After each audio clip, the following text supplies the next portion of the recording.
Hi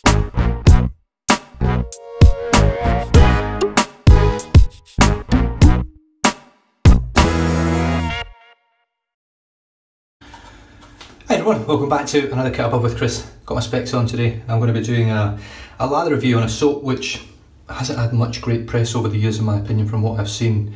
Even recent reviews using old stuff, new stuff, it's pretty much crap. But I'm going to give it a bash. Williams Mug Soap. Now this is the original formulation I believe. I'm just trying to see if there's a year on this, but there's not. This has got tallow in it.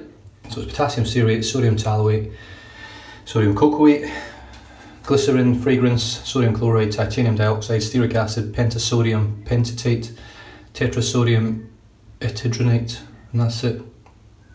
So it's made in the USA, I believe. Pretty simple set of instructions.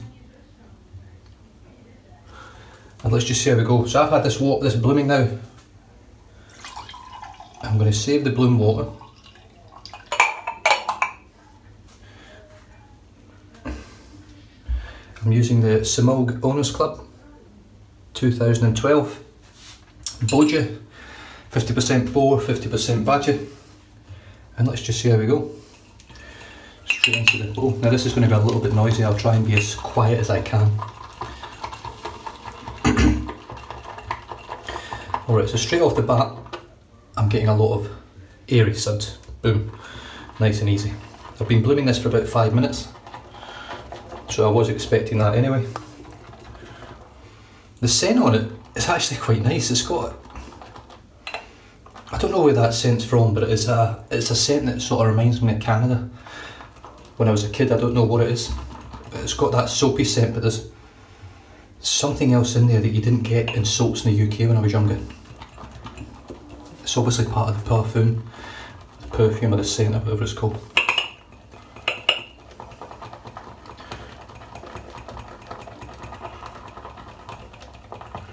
I just want to know whether I can actually lather this stuff. Now I have got Captain Faucets picked out for today. However, if I can get a lather from this, with this test lather, I may actually use it for the shave today. But I'm not holding my breath. I don't think I'll get a good enough lather from it if I'm honest. But who knows. Right, now that is a heavily loaded brush.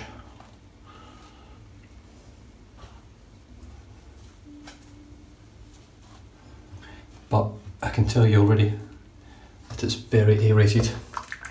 It's slick, it's definitely slick, it's really slick.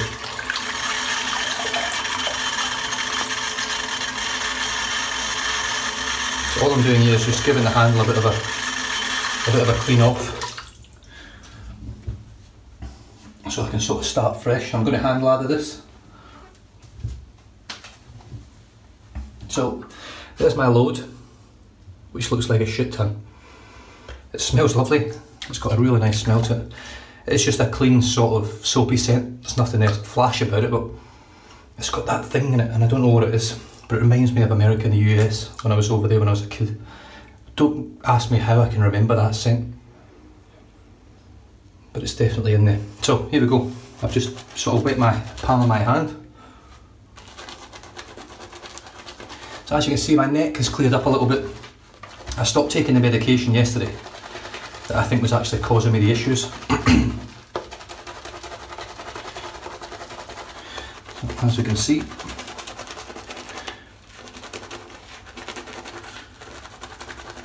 now I'm not 100% sure how this is going to turn out, but from what I've seen on YouTube before and reading reviews on this soap, it's a very hard soap to get a lather from. I will say, however, so far the bubbles seem to have condensed down into smaller bubbles. The lather looks a little bit denser now.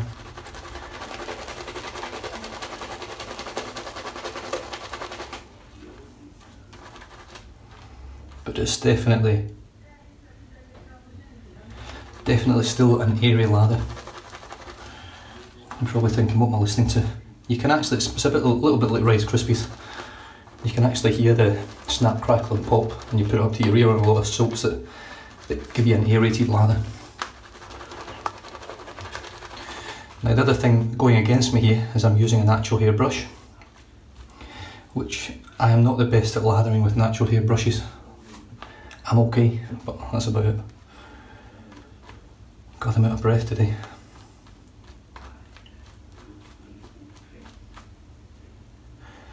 Yeah, all it's doing is making an airy lather. So what I'm going to do is, rather than just give up, I'm going to actually add some more water to it, because I have found in the past that due to a lather being too dry or not being wet enough, it becomes aerated.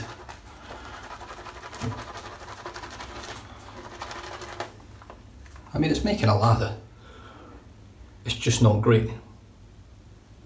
No, that's okay. It's definitely not a thick creamy lather that you would expect from a high quality soap these days, but I can assure you in the day, I mean, this is slick stuff. This would have been really good soap, and I will most likely actually give it a bash at some point for a shave.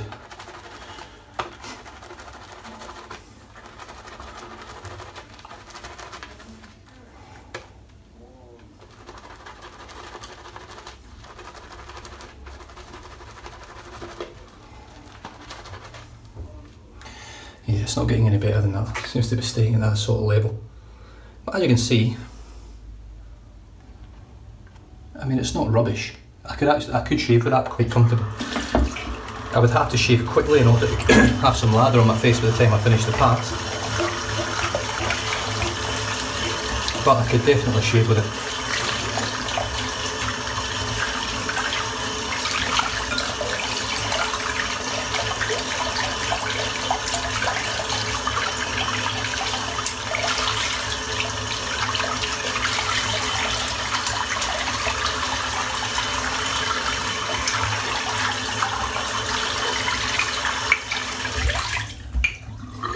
So what I'm going to do now is just rinse the soap out, stick it back in my bowl, in my drawer, sorry, and I will tackle this for a shave at some point. It's always good to sort of shave with stuff that takes you back to the roots of wet shaving, even if the soap isn't quite the best, or actually nowhere near the best. But it's only a little puck, it's not a big puck. I do like the scent of it, it is nice. It does remind me of old school normal soaps that you used to get years ago, especially from America and Canada. It's got that scent about it. Other than that, thanks very much for tuning in. I'm actually going to test lather another soap, which will be the Van de Hagen, and then I'm going to go and have a lie down because I'm feeling a bit shit. I just feel I have to get up a little bit every now and then just to let my back stand upright again, because it's starting to get a bit of a pain in the ass. I didn't think this would knock me so much, getting this operation done, but it's knocked the shit out of me.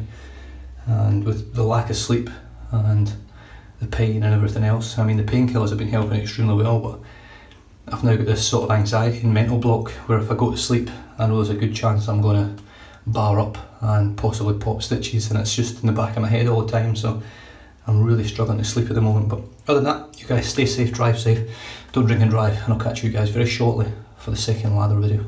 Cheers.